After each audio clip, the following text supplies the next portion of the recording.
వివాహ బంధం పార్ట్ 46. అరుణ్ స్నేహ మొహంలో కనిపిస్తున్న భావాలను అంచనా వేస్తూ, స్నేహ, నీకొక విషయం అడుగుతానురా, దాచుకున్న నీ మనసులో ఏముందో అదే చెప్తావా అని అడిగాడు సూటిగా. అరుణ్ ప్రశ్నకు స్నేహ అతని కళ్ళలోకి సూటిగా చూస్తూ, నాకు అబద్ధం చెప్పడం రాదన్నయ్య. నన్ను పెంచిన నానమ్మ తాతయ్య నాకు అబద్ధం చెప్పడం నేర్పించలేదు అనింది. ఆమె మాటకు అరుణ్ చిన్న చిరునవ్వుతో స్నేహను దగ్గరికి తీసుకుని, సారీరా స్నేహ, నువ్వు అబద్ధం చెప్తావని నా ఉద్దేశం కాదు. నీ మనసులో ఉన్నది ఇప్పటికైనా బయట పెట్టమని అంటున్నాను అనగానే స్నేహ అర్థం కానట్టు చూడడంతో అరుణ్ స్నేహ కళ్ళలోకి చూస్తూ, అర్జున్ని ఇప్పటికైనా క్షమించావా లేదా అని అడిగాడు సూటిగా. ఆ మాటకి అసలు అరుణ్ నుండి ఆ ప్రశ్న ఊహించని స్నేహ షాక్ అయ్యి అరుణ్ కళ్ళలోకి చూస్తూ ఉండడంతో అరుణ్ స్నేహ చేయి పట్టుకుని, నువ్వు విన్నది నిజమే స్నేహ.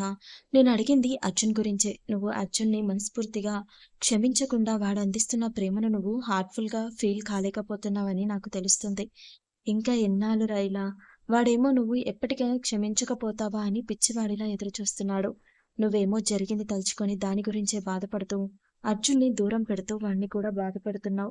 ఇలా చేయడం వల్ల మీ ఇద్దరికి మిగిలేది బాధే కానీ దానివల్ల మీకొచ్చే సంతోషాలు ఏమీ లేవు అని ఆ విషయం నీకు బాగా తెలుసు.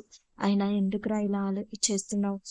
నాకు తెలుసు అర్జున్ ఆవేశంలో అనకూడని మాటలు నోరు జారి నీ మనసును తీరని గాయం చేశాడు అని. వాడి మాటల వల్ల నీ మనసు ఎంత గాయపడి ఉంటుందో నేను అర్థం చేసుకోగలను. కానీ జరిగిపోయిన వాటి గురించే బాధపడుతూ నీ ముందున్న అందమైన భవిష్యత్తుని నీ చేతులారా నువ్వే పాడు చేసుకుంటున్నావురా అన్నాడు బాధగా. అప్పటికే అరుణ్ మాటలకు స్నేహ మనసు భారంగా మారడంతో కోపం బాగా కలగలిపి తన మనసులో ఉన్న బాధ కట్టలు తెంచుకునే ప్రయత్నం చేస్తుంటే చాలా కష్టంగా తనని తాను కంట్రోల్ చేసుకుని మౌనంగా ఉంది స్నేహ. స్నేహ బర్స్ట్ అవ్వడానికే ఇలా మాట్లాడుతున్న అరుణ్ ఆమె హావభావాలు గమనించి ఇంకాస్త గట్టిగా, నువ్విలా మొండి చేయడం వల్ల అర్జున్ జీవితం నీ జీవితమే కాదు, రేపు మీ ప్రపంచంలోకి అడుగు పెట్టబోతున్న లోకం తెలియని 2 పసికందుల జీవితాలు కూడా ఆధారపడి ఉన్నాయి. ఆ విషయం గుర్తుపెట్టుకుంటే నీకే మంచిది స్నేహ అన్నాడు అరుణ్. అరుణ్ అలా అనేసరికి ఇక స్నేహ తనని తాను కంట్రోల్ చేసుకోలేకపోయింది. విసురుగా అరుణ్ చేతిలో నుండి తన చేతిని వెనక్కి లాక్కొని కన్నీళ్లతో కోపంగా అరుణ్ కళ్ళలోకి చూస్తూ, నేను చేస్తుంది తప్ప? అర్జున్ గారి విషయంలో మొండి చేస్తున్నానా నేను? మా కలయిక సాక్షిగా మా ప్రేమకు ప్రతిరూపంగా నా కడుపులో అర్జున్ గారి ప్రతిరూపం ప్రాణం పోసుకుంది అని తెలియగానే నేనెంత సంతోషించానో మాటల్లో చెప్పలేను. నా జీవితంలో దేవుడు నాకు ఇచ్చిన గొప్ప బహుమతి అని భావించాను. ఆ సమయంలో ఏ ఆడపిల్ల అయినా భర్త నుండి రెట్టింపు ప్రేమను ఆశిస్తుంది. నేను కూడా అలానే అర్జున్ గారి కోసం వెయిట్ చేస్తుంటే ఆయన వచ్చి మొదటిగా నన్నెందుకు మోసం చేశావంటూ నా క్యారెక్టర్‌ని ప్రశ్నించి నా గొంతు పట్టుకొని నా ఊపిరి ఆపేయాలని చూసిన ఆయన ఆవేశం నాకింకా గుర్తుంది. అసలు ఆయన ఏం మాట్లాడుతున్నారో, ఎందుకు మాట్లాడుతున్నారో నాకు తెలియకుండానే కనీసం నాకు తేరుకునే అవకాశం కూడా ఇవ్వకుండా నా గొంతు మీద పట్టు బిగిస్తూ ఆయన నా వైపు చూసిన ఆ అసహ్యపు చూపు నాకిప్పటికీ గుర్తుంది. ఆ చూపులకే నా మనసు సగం చచ్చిపోయింది. అందుకే ఆ టైంలో ఆయన మాట్లాడుతున్న పెదవి దాటి మాటలు బయటకు రాలేకపోయాయి. కానీ ఆయన అంత ఆవేశంలో కూడా నా కళ్ళల్లో నీళ్లు చూడలేక కనీసం నేను కడుపుతో ఉన్నాను అన్న ఆలోచన కూడా లేకుండా నన్ను నేల మీదకు విసిరికొట్టారు. అప్పుడు ఆయన ఉన్న ఆవేశంలో నేనెలా ఉన్నాను, లోపల ఉన్న మా బిడ్డ ఎలా ఉంది అని పట్టించుకోలేదు.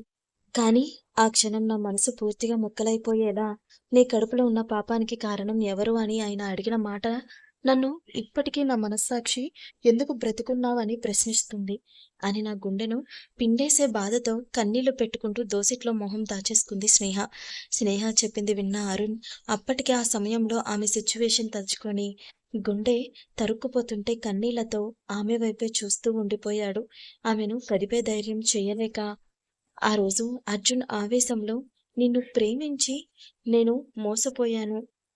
మా నాన్నను, మా అమ్మ మోసం చేసినట్టే నువ్వు నన్ను మోసం చేశావు. నీలాంటి ఆడవాళ్ళకి బ్రతికే హక్కు లేదు అన్న మాటలు పదే పదే తన చెవుల్లో ప్రతిధ్వనిస్తూ ఆమె మనసుని చీలుస్తుంటే ఆ బాధను తట్టుకోలేక అని గట్టిగా అరుస్తూ, నేను మిమ్మల్ని మోసం చేయలేదు అర్జున్ గారు.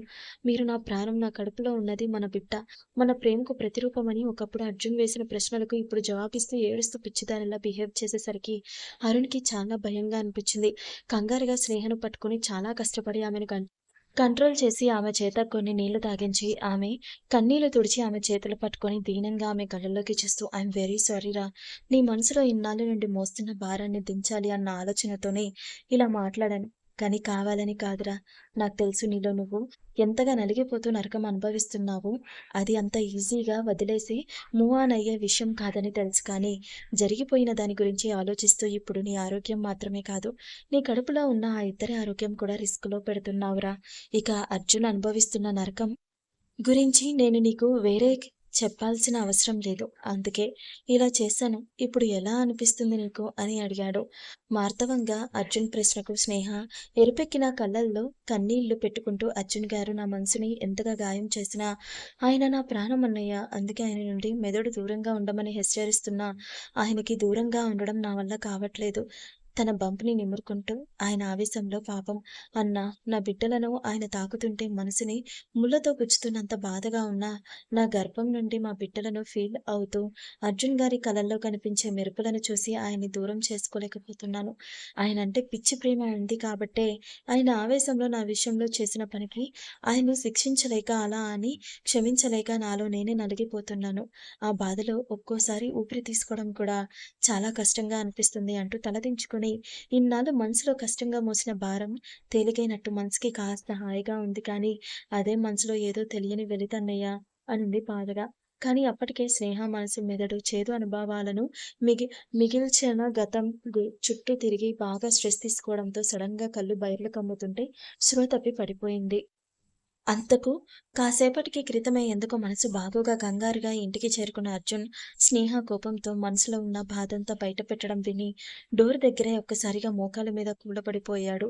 కన్నీళ్లతో దోసిట్లో మొహం దాచుకొని బాధపడుతున్న అర్జున్ని స్నేహ స్నేహ అన్న అరుణ్ గొంతు కంగారుగా వినిపించడంతో కళ్ళు తెరిచి చూసిన అర్జున్కి స్నేహ బెడ్ మీద స్పృహ తప్పి పడి ఉండడం కనిపించింది. ఒక ఉదుటిన ఆమెను చేరి ఆమె తలను తన ఒడిలోకి తీసుకుని ఆమె చెంపపై తడుతూ, స్నేహ స్నేహ ఏమైందిరా నీకు అంటూ కన్నీళ్లతో స్పృహలో లేని ఆమెను చూసి విలవిలలాడుతూ ఉంటే, ఆమె కండిషన్ మీద ఒక క్లారిటీ ఉన్న అరుణ్, అర్జున్ టెన్షన్ పడకు, బాగా స్ట్రెస్ తీసుకోవడం వల్ల బీపీ లో అయిపోయి స్పృహ తప్పి పడిపోయింది, నేనెళ్ళి మెడిసిన్ కిట్ తెస్తాను అని చెప్పి అరుణ్ క్షణాల్లోనే తిరిగి మళ్ళీ ఆ రూమ్‌లో ప్రత్యక్షమయ్యి స్నేహకు ట్రీట్మెంట్ చేశాడు పల్లవి సూచన మేరకు.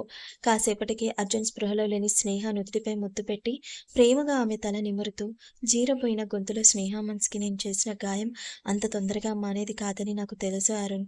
కానీ ఇన్ని రోజులు స్నేహ లోలోనే ఇంత కుమిలిపోతుందని నేను అసలు ఊహించలేదురా. పైకి నాతో మామూలుగా ఉండడానికి ట్రై చేస్తుంది అనుకున్నాను. కానీ నా మీదున్న ప్రేమతో కనీసం నేను చేసిన తప్పుకి కూడా నన్ను క్షమించలేక లోలోనే నలిగిపోతుంది అని తెలుసుకోలేకపోయానురా అంటున్న అర్జున్ మాటలకు చాలా బాధగా అనిపించింది అరుణ్‌కి. అరుణ్ ఓదార్పుగా అర్జున్ భుజం తడుతూ, అర్జున్, ఇప్పటి వరకు మీ జీవితాల్లో మీ ప్రమేయం లేకుండానే ఏవేవో జరిగిపోయాయి. కొన్ని తెలిసి జరిగితే, కొన్ని తెలియక జరిగాయి. జరిగిందేదో జరిగిపోయింది. జరిగిపోయిన వాటిని మార్చే శక్తి ఎవరికీ లేదు. కానీ జరిగిపోయిన వాటిని మర్చిపోయి మూవ్ ఆన్ అయ్యి ముందున్న భవిష్యత్తును మరింత అందంగా, మధురంగా మార్చుకునే అవకాశం నీ చేతుల్లోనే ఉంది అర్జున్. విన్నావు కదా, నీ ప్రాణమైన స్నేహ మనసులో ఏముందో. తను అప్పుడు, ఇప్పుడు, ఇప్పుడు కోరుకునేది నీ ప్రేమను మాత్రమే.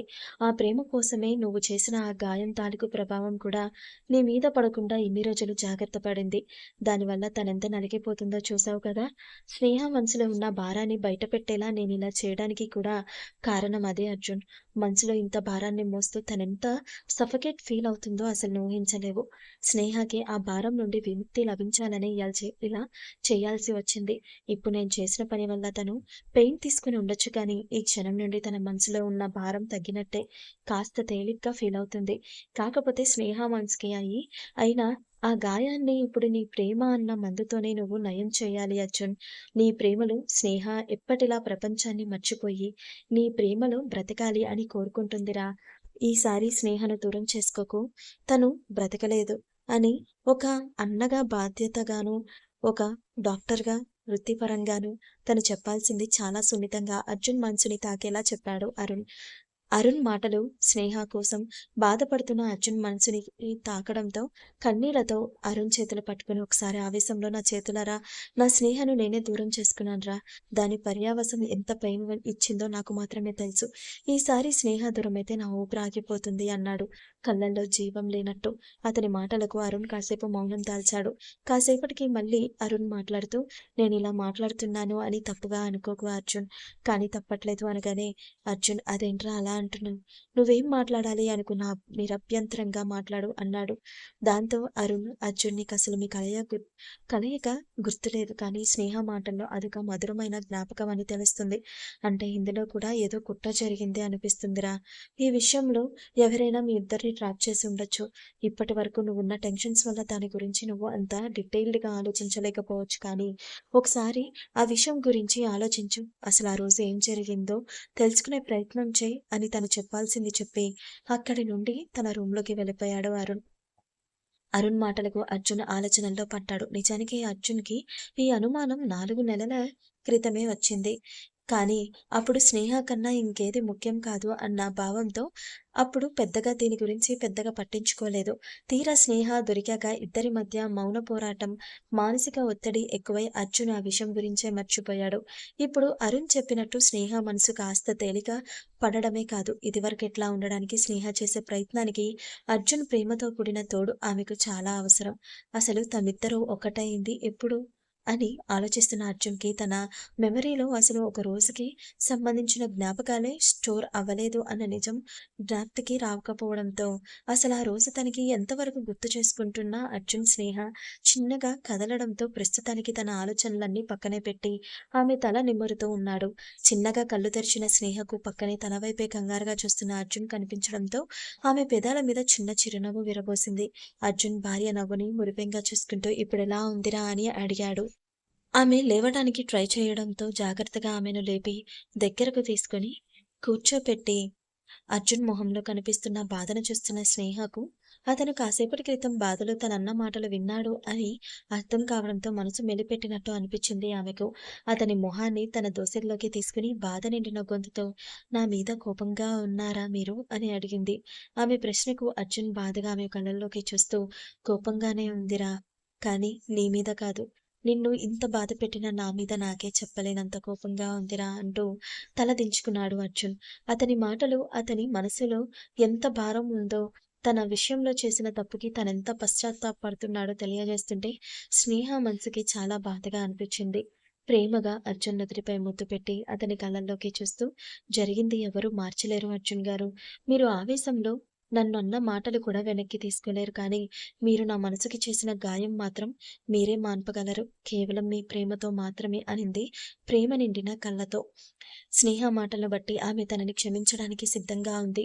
అలాగే తనకి మరో అవకాశం ఇస్తుంది అని అర్థం కావడంతో అర్జున్ ప్రేమగా స్నేహ నుదుటిపై ముద్దు పెట్టి క్షణాల్లో ఆమెను తన కౌగిలిలో బంధించేస్తూ ఇదే నా లాస్ట్ మిస్టేక్ రా, ఇంకెప్పుడు ఇది రిపీట్ కాదు, ఐ ప్రామిస్ యూ అంటూ అంతకంతకు ఆమెను తన కౌగిలిలో బంధిస్తూ ఉండేసరికి స్నేహ కూడా ఇన్నాళ్ళ తర్వాత సంతోషపడుతూ అర్జున్ చుట్టూ చేతులు బిగించింది. కరెక్ట్‌గా అదే టైంలో బేబీస్ కిక్ ఇవ్వడంతో ఆ ఫీల్ స్నేహకు మాత్రమే అర్జున్‌కి కూడా స్పష్టంగా తెలియడంతో ఇద్దరూ కాస్త దూరం జరిగి ఒకరినొకరు చూసుకుంటూ సంబరపడుతూ ఉన్నారు. అర్జున్ తమ సంతోషంలో పాలుపంచుకొని ఆ సంతోషాన్ని మరింత రెట్టింపు చేసిన తన బిడ్డలను స్నేహ బంపు మీద నుండే ముద్దులతో ముంచెత్తాడు. అర్జున్ చేస్తున్న పనికి అతన్నే మురిపెంగా చూసుకుంటూ ఉండిపోయింది స్నేహ. హాస్పిటల్‌లో మరి కాసేపట్లో లోకేష్ గారిని డిశ్చార్జ్ చేస్తారు అనగా ఆ రూమ్ బయట సెక్యూరిటీగా ఉన్న ఇద్దరు కానిస్టేబుల్స్‌లలో ఒకరు మరొకరితో కాసేపట్లో ఏసీపీ గారు వస్తానని ఇన్ఫార్మ్ చేశారు. ఈలోపు ఈయనకి ఫైనల్ చెకప్ చేస్తారంట అనగానే రెండో కానిస్టేబుల్ ఎందుకొచ్చినవి ఇవన్నీ, డబ్బులు దండగా, టైం దండగా అని తీసి పారేశాడు. అతని మాటలకు మొదటి కానిస్టేబుల్ ఆశ్చర్యంగా అదేంటి అలా అంటావ్?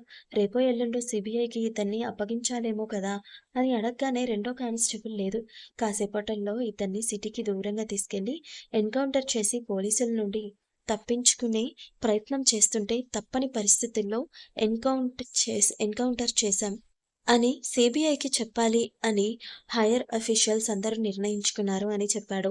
అనుకోకుండా ఆ మాటలు ఆలకించిన లోకేష్ గారికి ప్రాణాలు పైకి పోయినట్టు అనిపించింది. శరీరమంతా చావు భయంతో మృత్యు చెమటలు పడుతుంటే ఏం చేసి అక్కడి నుండి తప్పించుకోవాలా అని భయంగా ఆలోచిస్తూ ఉన్నారు.